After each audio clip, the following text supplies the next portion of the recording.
Gue mau cerita soal kejadian aneh yang bikin geger satu kampung. Kampung Sukamisteri. Namanya aja udah serem kan? Jadi, di kampung ini ada teror hantu kepala buntung. Bukan cuma cerita horor biasa. Warga beneran ngalamin kejadian ini langsung. Tapi, apa sebenarnya yang terjadi? Yuk, gue ajak lo masuk ke ceritanya.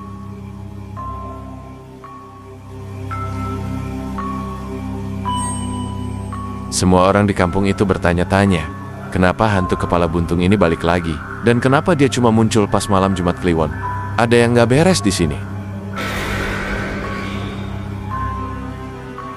Jadi begini, kampung Sukamisteri itu sebenarnya biasa-biasa aja. Rumah-rumahnya sederhana, ada sawah di pinggir desa, dan tiap sore warga suka nongkrong di warung Bu Mirah. Tapi, sejak 3 minggu terakhir, semuanya berubah. Kampung ini jadi kayak mati suri tiap malam. Nggak ada yang berani keluar rumah. Semua ini gara-gara cerita Pak Darto.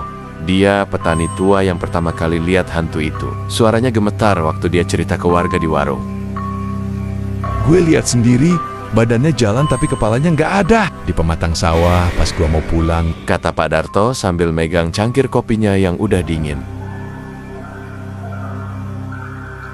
Bu Mirah yang biasa cuek aja langsung merinding. Pak, jangan-jangan itu arwah penasaran. Gue denger dulu di sini, pernah ada pembantaian zaman penjajahan. Katanya sambil nengok kanan kiri. Sejak cerita itu, kampung jadi tegang. Anak-anak dilarang main sampai malam. Pemuda yang biasa nongkrong di pos ronda malah pilih pulang lebih awal. Bahkan suara jangkrik malam aja terasa serem.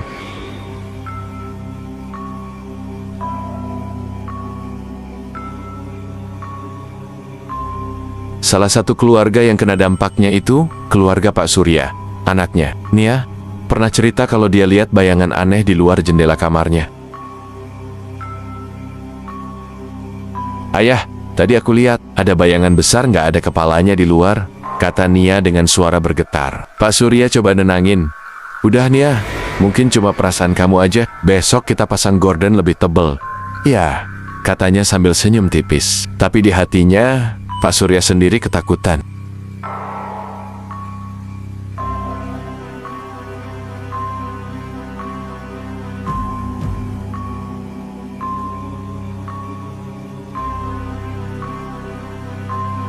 Gue yang denger cerita ini langsung penasaran. Jadi, gue mutusin buat ngobrol sama Mbak Samin, tetua kampung, yang katanya tahu banyak soal sejarah desa ini. Dengan suara pelan, dia mulai cerita. Dulu ada pejuang yang dihukum mati di sini. Dia dipenggal, tapi tubuhnya nggak pernah dimakamkan dengan layak. Arwahnya dendam. Dia nggak bakal tenang sampai tubuhnya ditemukan. Katanya sambil mandang kosong ke arah hutan di ujung desa.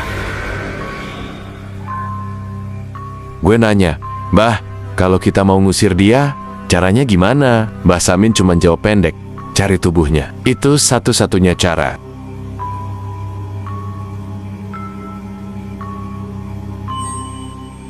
Malam itu, gue mutusin buat ikut warga yang ronda. Awalnya biasa aja, meski suasananya mencekam. Tapi tiba-tiba, dari jauh kedengeran suara langkah kaki berat.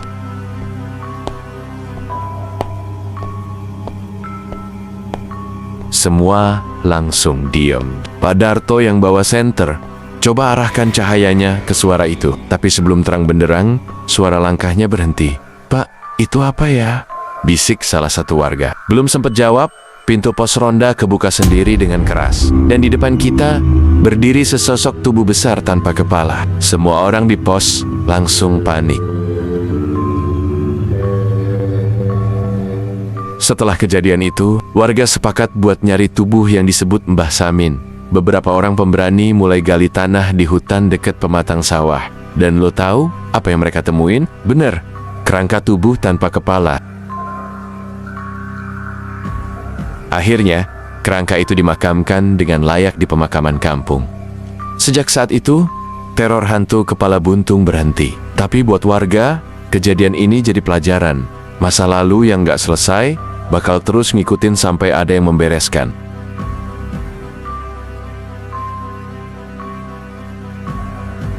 Sekarang, kampung Sukamisteri udah tenang lagi. Tapi, siapa yang tahu, Apakah arwah itu beneran udah pergi? Atau cuma nunggu waktu buat balik lagi? Jadi, kalau kalian dengar suara langkah kaki di malam hari, jangan langsung anggap itu cuma angin. Bisa jadi, itu dia.